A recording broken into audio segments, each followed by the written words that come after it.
Hej, mit navn er Brian Brygner, og i dag vil jeg vise, hvordan man laver et bolsjer. Og når man først skal lave et bolsjer, så kan man lave mange forskellige, fordi grundprincipperne er det samme, det er kun smagen, der er forskel.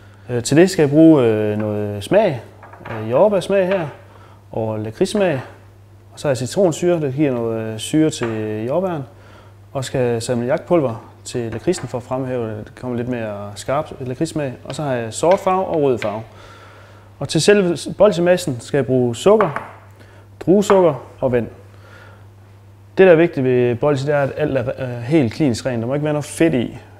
Hvis nu gryden ikke er vasket ordentligt af, hellere lige vaske en ekstra gang af, for at man er sikker på, at der ikke er en fedtfilm af gammel olie eller et eller andet. Fordi det gør, at bolsje krystalliserer nemmere. Og når man tager sukker, så tager fra en ny pose. Fordi hvis man nu har haft taget en ske med og haft ned i melbøtten også, så forurener man sukkermassen med rest af skidt. Så det er altid godt at lige tage nogle nye poser og åbne op og starte derfor.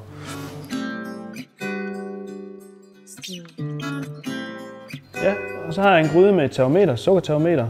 Og der er jo sådan en, det her er det med smart med sådan en klip, så det står lodret i gryden og ikke vælter. Og man har termometeret en rigtig afstand fra bunden, så det ikke rører bunden. Så det er rigtig godt at have et godt sukkertermometer. Så putter jeg vand ned i. Sukker. Og druesukker.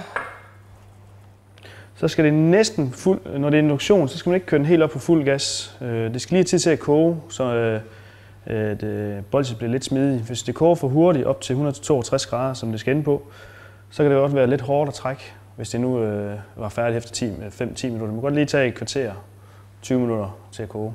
Og så skal man bare have lidt tålmodighed, for det er det, der tager lang tid.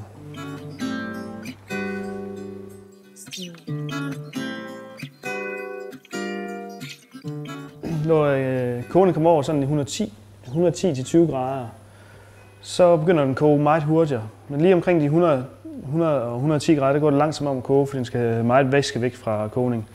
Og nu kan jeg se, at nu er den klar. Så tager jeg den fra, og så hælder jeg den ud. Så deler jeg den lige i to, så jeg skal lave strivebolsjer. Og så er det en fordel at have 2 gummimåtter. Så må jeg arbejde med 2. Sådan. Men som sagt, som jeg fortalte før, det var, at lige omkring de 100 grader og 110 grader, der går der lang tid, med den stiger fra den temperatur, fordi der er meget vand, der skal ud af bolskogning. Og derefter går det hurtigt, så det er med at være ops på termometeret, så den ikke overskrider og bliver 180 grader, så er det for sent. Så er bolsjemassen lige lagt et minut, så skal jeg have smag i. Så tager jeg lakrids. Sådan. Så skal jeg have lidt salmiak. Cirka det, der svarer til en halv spiseskæ. Jeg skal lige have noget frugtfarve. Få lige farven i her sådan. Og herover skal jeg have lidt jordbærsmag og lidt rød farve. Jeg starter lige med farven. Farven, det er sådan en smag, så hvis man vil gerne have mere farve, så kan man jo selvfølgelig, hvis synes, det er for lys, så kan man putte lidt med i. Der er lige pipet her i. Smag i. Der er også lidt rød farve i smagen. Og lidt citronsyre. Så tror jeg, den er ved at være klar til, at jeg lige kan vippe det ind først.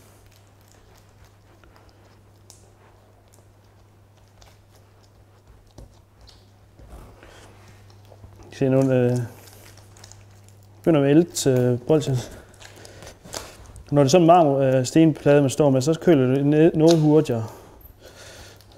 Så skal man skynde sig lidt, så det ikke bliver for koldt, som jeg arbejder med. Inden jeg starter med at hælde karamellen nu, så tændte jeg min ovn på 80 grader med en silikonmåtte ind i.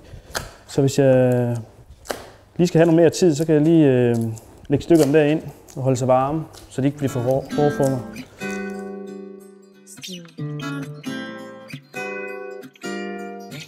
Så lægger dem sammen. Lægger dem lige på. Klipper. Lægger dem sammen igen.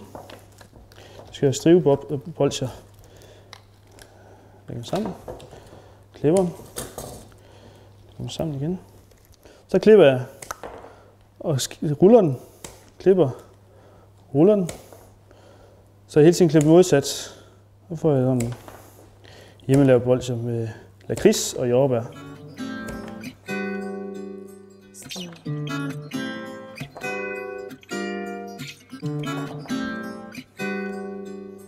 skal bare lige blive kolde, og så kan vi putte i et lille glas med et låg, og så har vi lige en slags bolsje.